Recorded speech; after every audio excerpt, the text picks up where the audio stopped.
Hey, I'm Steve Krenz for Guitar Gathering. Thank you for joining us on this quick lesson about things to play over common guitar chords. I gave you about a dozen of the most common guitar chords that you're ever going to see in music, and just some better options that you could use to play. So that's what we're going to be talking about tonight. There's a PDF that goes along with this, so you can get the link for that in the YouTube description down below. Let's dive into some of these forms. We're going to go through some forms first, and then I'm going to show you how you can apply these into a couple of progressions.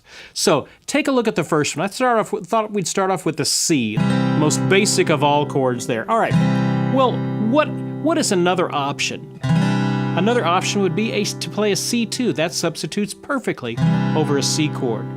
Maybe I could even do a different C2, and I have my add my pinky down to it as well. I can maybe even mute out that fourth string if I wanted to, and just end up with a good power chord. Oh, another option is I could just add another note to the chord and make it an inversion. So here we have a C, but if I add the low E into it, that creates kind of a sense of movement. So there are three great options for any time you see a C chord and you want to sound a little bit different. Then lay one of these options on it, this C2 or this C2, maybe even an inversion. I can even do the fifth in the bass. All of those are just different ways that you can get by for playing a C chord. Take a look at another one. What about a C7? You're going to see that all the time. Everybody plays it like this. Okay? Nothing's wrong with that form. It's a great form. I use it all the time. But there are, maybe some other options that you can try. One of them is I can add an ornament to that chord. So instead of just a C7, I'm going to make it a C9. I have to switch my fingers around, put my second finger up here at the top. And in the next chord over, if you look, it's an E, and that circle with a slash through it means an E half diminished. Well, Steve, how can an E half diminished work over a C chord? They sound like two completely different chords. Not really. Most of the notes between those two chords are shared. So like 3/4 of their notes are the same. So you can substitute this little E minor 7 flat 5, this little E half diminished. That's a great substitution for a C7.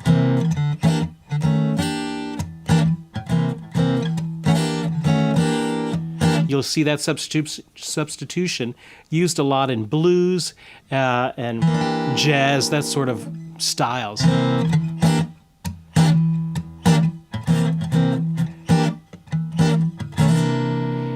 Okay, let's be a guitar thinker here for a second. Here's a C9. If I just do the top four strings of that,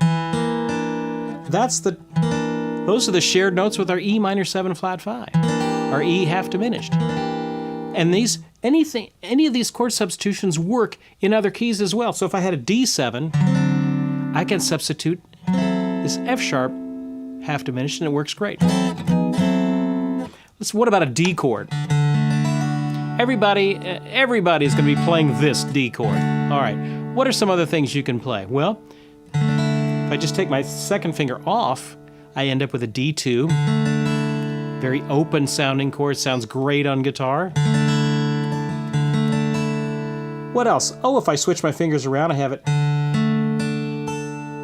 And I have this high A up here. I end up with a D5, kind of a real open sound. Maybe I can bar that first finger and then hammer on my second finger off and on.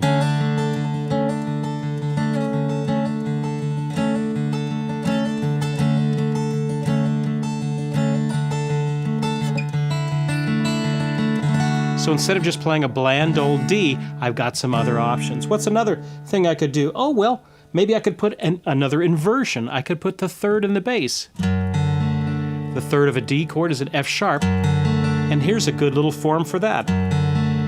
F sharp, and then I'm muting out that fifth string. I play the open D, the third finger's on this A, and pinky there. So any inversion, there's a D, there's the third in the bass. If I did the fifth in the bass, that gets a slightly different sound as well. What about a D minor? Okay, here's a good one. Here's one of my favorites. If you just take your first finger off and move these two fingers up 4 frets. Oh man, that's a good one. That's a D minor 9th. 9 times out of 10, it's going to substitute fine for a D minor. You get that 9th and the minor 3rd kind of rubbing up against each other to create a very kind of unique sound. With all of these, you kind of need to let your ear be your guide for what works and what doesn't in any particular musical situation. All right, let's keep moving. We've done some things in C, we've done some things in D. What about E? Everybody is going to be playing this E. Another option that you could do is you come up here to the 7th fret, and I'm going to do just a power chord on this E at the 7th fret on the 5th string, and then let these open strings ring out. I can even hit that low E if I wanted to.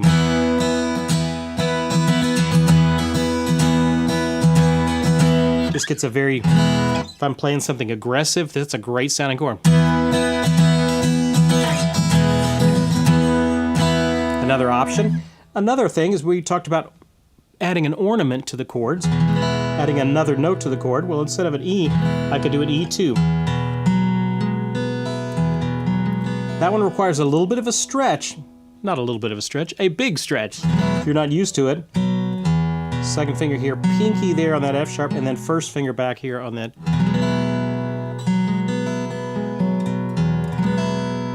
You know, I did a lesson on finger stretching exercises. I'll try and put that in the YouTube link after the show, and those exercises will help your hand stretch and open up so you can get these wider forms. But that's a great one. Instead of everybody's playing an E, you could be adding just that one note, that second in there, and that creates such a unique sound there. What about an E minor? All right, well, here's one of my favorites, an E minor 9th.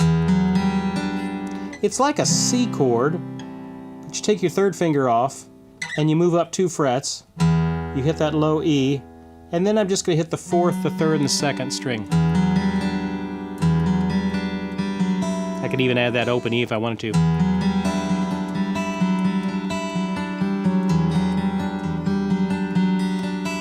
Now, if I have to strum it, I guess I could put my 3rd finger there, kind of making a C chord shape. That just adds that extra D in there, which is a little heavy.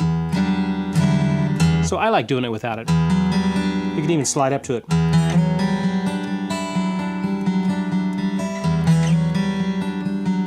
Maybe even just wobble your finger on some other tones that would work. There's an A.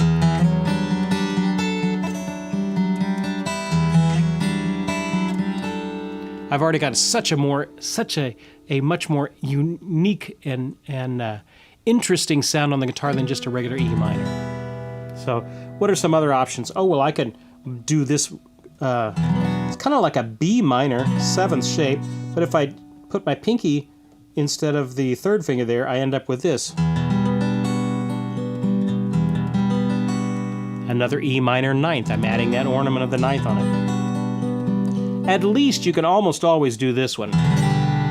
So instead of an E minor, I'm just switching my fingers around, putting my 1st finger there, and then adding the D and the G right there. So a lot of great options for an E minor.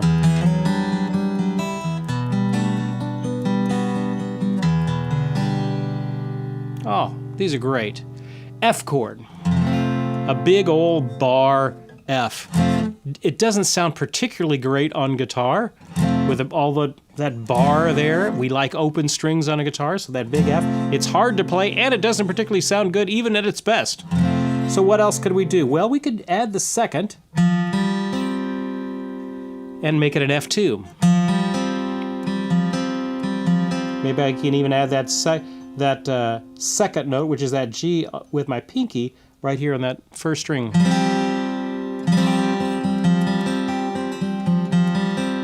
Maybe I could even add the A in the bass. Very unique, interesting sounding chord. Most of the time a much better option than just a regular F. Now, here's a good one too. I could do an F2, but I can do a bar. That way it's movable. See that diamond over that on the 4th string of this F2? That means that's the movable root. So I can find, there's an F2, but there's also an E2, you know, E flat 2. There's the F in that F2. So you can get a lot of great mileage out of that.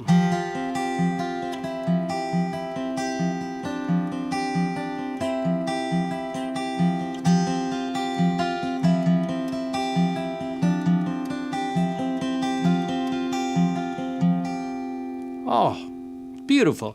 Another option instead of a big old F. All right, what else do we have? Oh, here's one of my personal favorites. An F sharp minor. Big old bar chord. Again, doesn't sound particularly good on guitar, but if I switch my fingers around, I have an F sharp, an E, an A, and then an open B and an open E. I end up with a beautiful F sharp minor 11th. So if I'm in the key of, let's say, E,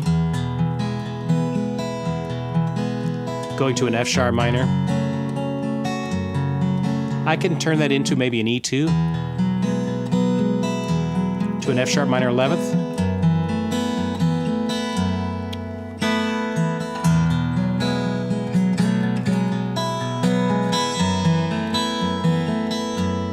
Do you hear how different and how much more musical that voicing is than just a regular?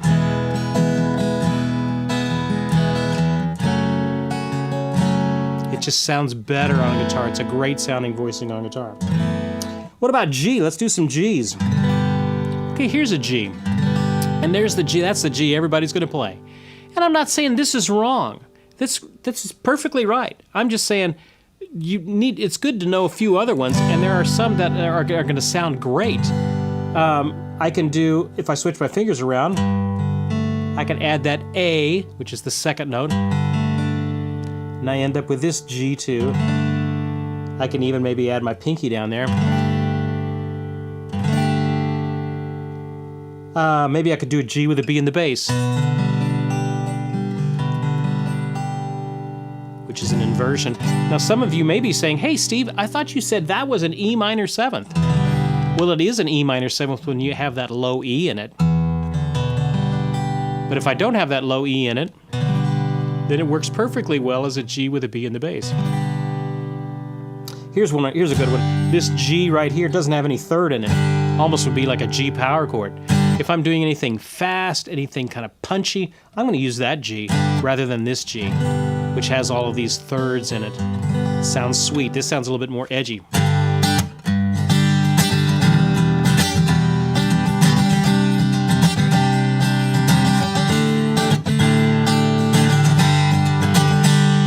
Do you hear how it just rings, just sings out that G? You know, we didn't talk about this one, but I'll give you one here for free. Going back to D, there's a D suspended. Everybody on the planet's going to be playing that for a D suspended. How about this for a D suspended? It's like a C chord, but it's moved up 2 frets. Oh, it's a great sounding D suspended. All right, let's get back. What are we on? Page 3, an A. All right, there's an A. Everybody's going to play it. You may be playing it like that. You may be playing it like that. Those are both great. All is great with that. But if I take, another option is to take my pinky off, leaving just my 2nd and 3rd finger, and then I have an A2. And man, a great sounding chord. A lot of ringing strings. I could put maybe the 3rd in the bass, which is the C sharp, so I have to switch my fingers around here. And I'm going to have my pinky catch that C sharp right there, so that leaves 1st and 2nd to catch the other 2 notes. And that's a great sounding option for an A as well. When you put the 3rd in the bass,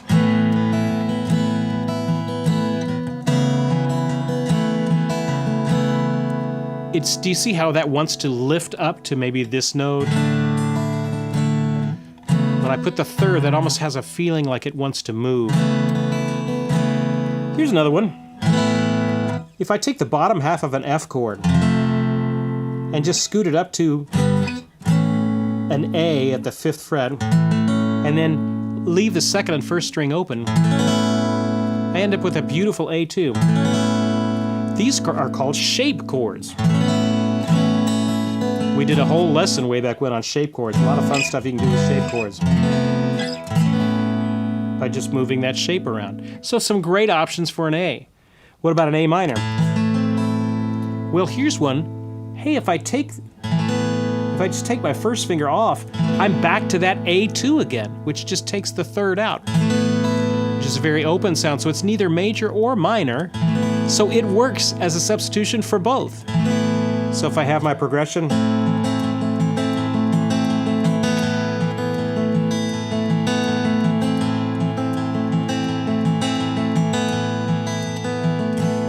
here's another favorite. Just take these two and move them up 3 frets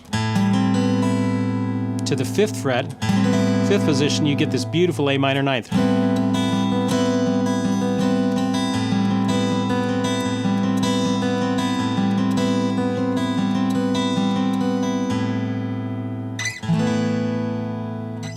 Hey, this one's for free. Scoot up another half step to the 6th fret. You have a beautiful A major 9th. Doesn't work over A minor, but it's just a great chord, and it's easy to play. Hey, take a look at the B minor, last one. A 5th string B minor. Ugh, it just makes you cringe just thinking about it. All right, well, how do I get away from using an all bar? Here's another option. I can use a B minor 11th. Where I have a 2nd finger on the B, muting out that 4th string, 3rd finger on the A, pinky on that D there, and then the open E. Great option for a B minor instead of a big old clunky bar chord. So let's get some practice with these. Let's just try some different things with these. So take a look at the bottom of page 3. I gave you a couple of progressions. Here's a typical progression you're going to see. 1, 6 minor, 4, or 5, and then 4. C. This is what every other guitar player is going to be playing. Nothing's wrong with that. I'm just saying, what are some other options and things that you can play? Well, take a look at the one with using these better chords. I'm going to make a C2 right there. Out of that C, I'm going to make an A minor 9th instead of that A minor. Instead of this G, I'm going to make a G5, that open sounding G. Maybe even an F2 at the end of that. So let's see what that progression sounds like.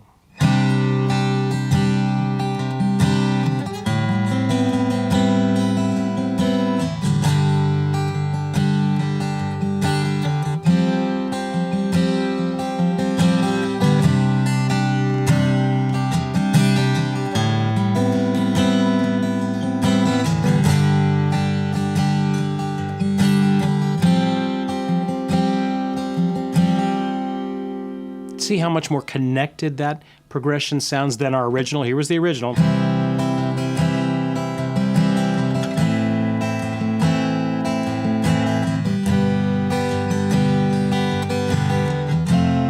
Here's the one with the other chords.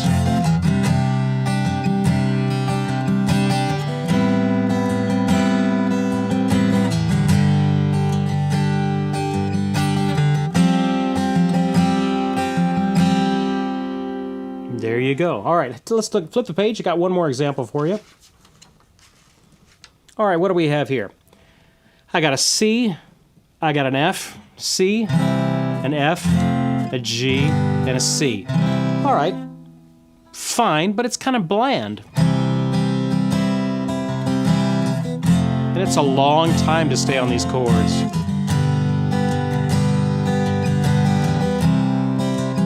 So let's add some inversions. Remember we talked about inversions? So I can play the C, and then I'm just going to add an E in the bass. Instead of the F, I'm going to play an F2. Maybe even add the A in the bass. Then instead of the G, I'll play a G5. Maybe add the B in the bass. Remember how I said that 3rd in the bass kind of feels like it wants to resolve, and then it resolves back up to the C2. They're not particularly any harder to play. Now, you may be unfamiliar with the chord, and so you may need to spend a little bit of time getting it underneath your fingers, but they're not harder to play at all. Some of them are actually quite easy. So let's hear, this was the original progression.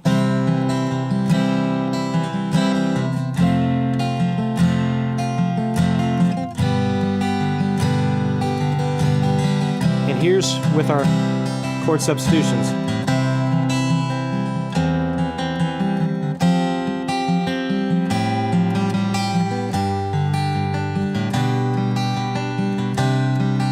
Let's do it again.